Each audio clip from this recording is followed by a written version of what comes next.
Hello, hello, hello. I have a question for you. Have you ever been watching a TV show and thought to yourself, wow, this TV show has pretty much shifted and changed my morals, my views on certain things, my perspective? Have you ever had a TV show like that? Well, I rarely have, but let me introduce you. This is The Anime Monster. It came out a while ago, but I watched it a few months ago. There's going to be no spoilers in this video in regards to this other than the premise of the series.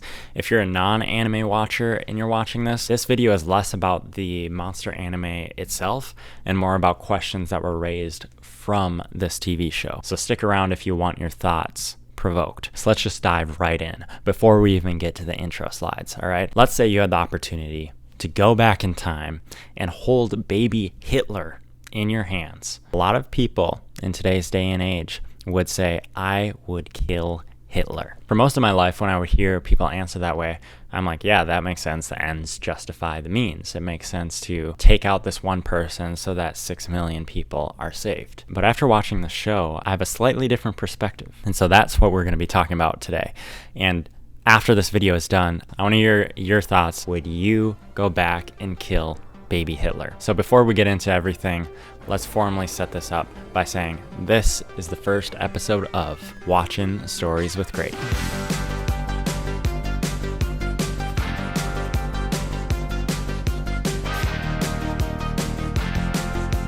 So I'm Grady, and I watch stories, whether it's TV or movies. I recently have been getting into anime, and this was actually one of the first anime shows I have watched all the way through. I picked this show because I saw a YouTube video saying, do you want to watch a show with one of the greatest antagonists of all time? So I wanted to check it out. There's a little over 70 episodes in this series, and they're all available for free. There's no place to stream it on a streaming service, and they're not all released on DVD, but you can find an easy place to watch them online.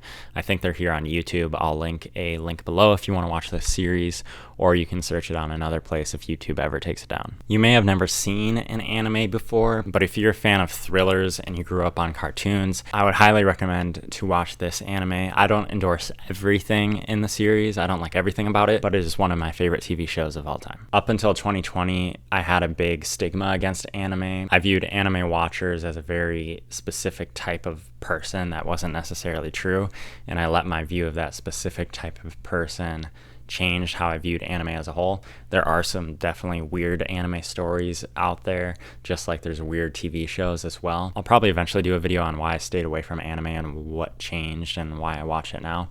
But I only watch pretty much selective shows that I know I'll really like going into it, and if I don't like it, I stop. So this show in particular is about a doctor, Dr. Tenma, here in the blue, and here's the premise of the show.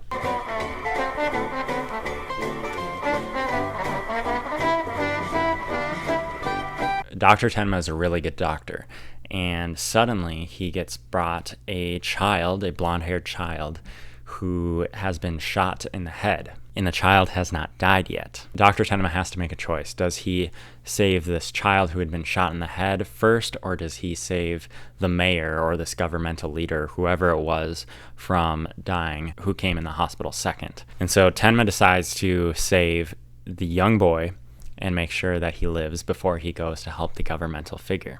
In the very beginning of the series, we find out that this young boy is becoming something that is monstrous. He's becoming this psychopathic killer. It's been a long time, Doctor. It's me. And many leaders in the underworld of crime want to use this blonde figure once he grows up into adulthood. They want to use him as a Hitler-like figure to start creating more chaos around the world. And so Dr. Tenma, now seeing this and seeing what has happened because he chose to save this young child, has to tackle the question of, should I have saved this young child or shouldn't I have? Throughout the series, we follow Dr. Tenma and the young blonde boy and seeing the journey that they both go through until it goes to a peak and a climax of the series. And some people didn't like the end. I really did like the end after sitting on it for a while, but we're not going to be talking about the end. We are going to talk about something that after I watched the show, I really was starting to think about. It led to me asking a question, and the question might create some controversy because it might push back on what a lot of people have grown up believing and thinking, and that's totally fine. A story is one of the main things that has the power to either change someone's mentality mentality for the good or for the bad. Regardless of if you agree with me or not, it's good for you to understand that A, I'm learning, and B, that you're learning as well. It's important to have an open mind and to hear other perspectives. Here's the deal. Here's the point of this. At what point do we have the right as humans to be the judge of when another person, no matter how horrible they are past the point of redemption? What am I doing?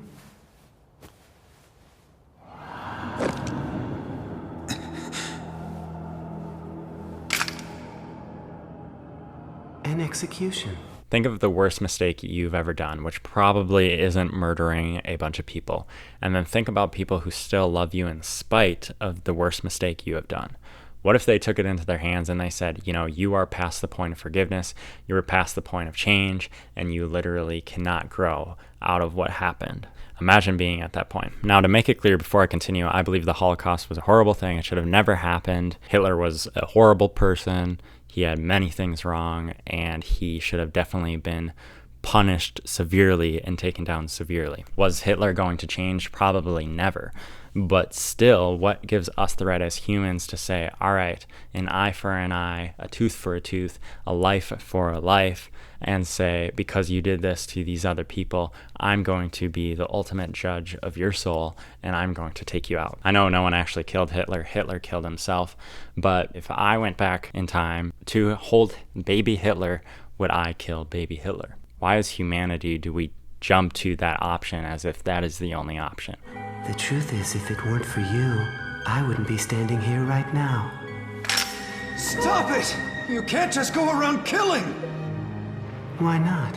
Why not? Because a human life is precious, don't you see that? Rescuing you opened my eyes. I was able to go back to being the doctor I should have always been.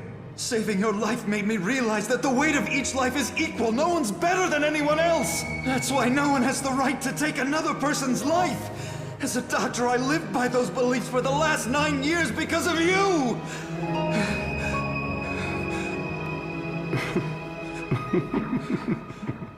What are you laughing at?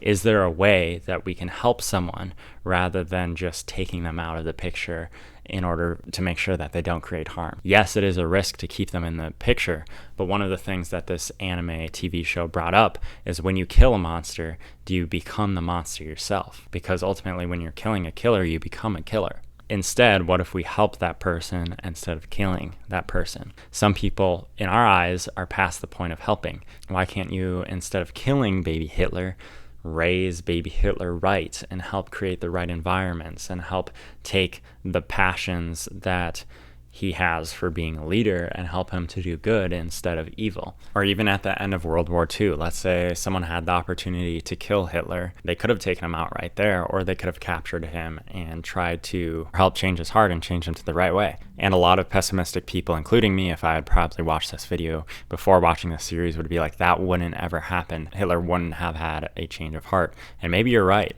But at the same time, why do we think that it is our right to be the future foretellers of what someone will do or won't do, and to take away the opportunity for them to have a positive change in the world? I wasn't even going to bring this up, but if we look in history, this is the only story that's popping into my head right now. But in early Christianity times, there were leaders who were going and killing Christians. And one of the people going and killing Christians was a guy named Saul.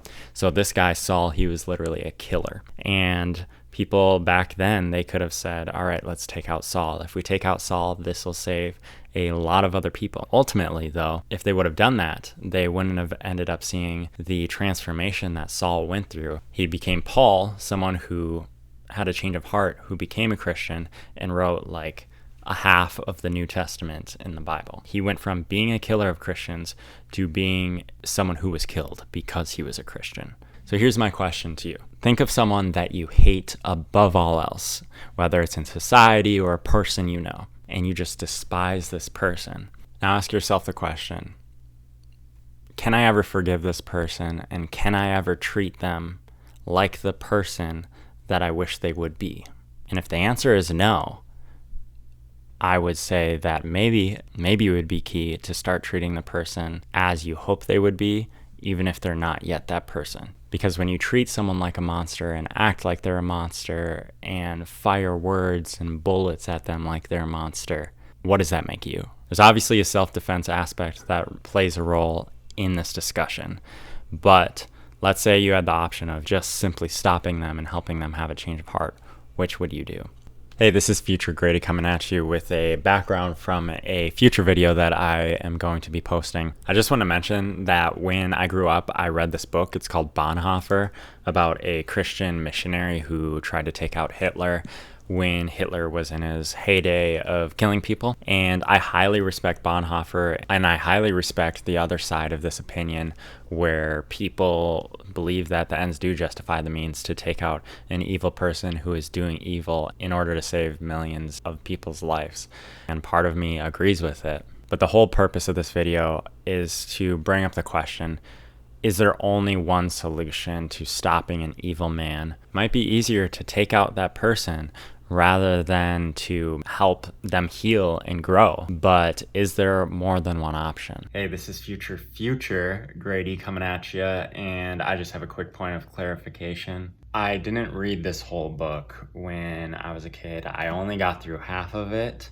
It was released in 2010, and I bought it right when it came out, so that means I read it when I was 11. As you can see, there is definitely some fine print in these 500 bajillion pages. And the reason I am pointing this out is because the ending of this book was never read by me. And so I've heard that Bonhoeffer tried to help assassinate Hitler, but I actually never got to that point in this book. So after researching Bonhoeffer a little bit, after I filmed this video, I found out that Bonhoeffer actually was not trying to assassinate Hitler. He actually believed in very non-violent routes in regards to stopping evil. And so he might actually agree with this video more than I do. I just wanted to point that out because Bonhoeffer was probably rolling in his grave when I was claiming that he tried to kill Hitler. So the fact that he didn't try to kill Hitler is even more to my point of this video. I'm recording this at roughly 3 in the morning, and we'll see how well my thought process is coming out here in video. I might have to really cut it down, and I might have to eventually do a follow-up depending on how this video goes over and questions that people have.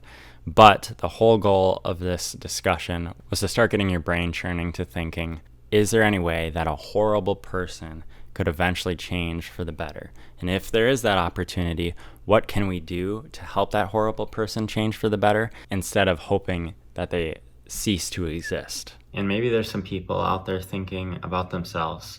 You're thinking that you're the monster for what you've done and that you should cease to exist because of what you've done. And I would encourage you to have as much grace for yourself as I'm encouraging other people to have grace for others. If you begin treating yourself as someone who is changing for the better, instead of treating yourself as some sort of monster and horrible person and scuzzbag and scumbucket, maybe you'll see how much good you can do in this world. Because I personally believe, even though it's hard and even though it's easier said than done, each person, no matter how horrible they are, is worth loving, at least on some level. And each person has the opportunity to have a change of heart. So if you're interested in understanding why I have this perspective, I highly recommend you watching the show and asking yourself questions like that. There's also a manga that I have not read. I did read 20th Century Boys, which was also written by the same author after I finished the show, and that was a fantastic manga series. If you have any requests about TV shows or movies that I should review on Watching with Grady, you can comment below. And if you have any thoughts on perspectives, if you agree with me or don't agree, you can also comment below. Subscribe for more comments and commentary on stories that are out there. Like this video if this video made you think about something that you've never thought about before. And I hope to see you on the next video where I discuss more random things. So thanks for watching.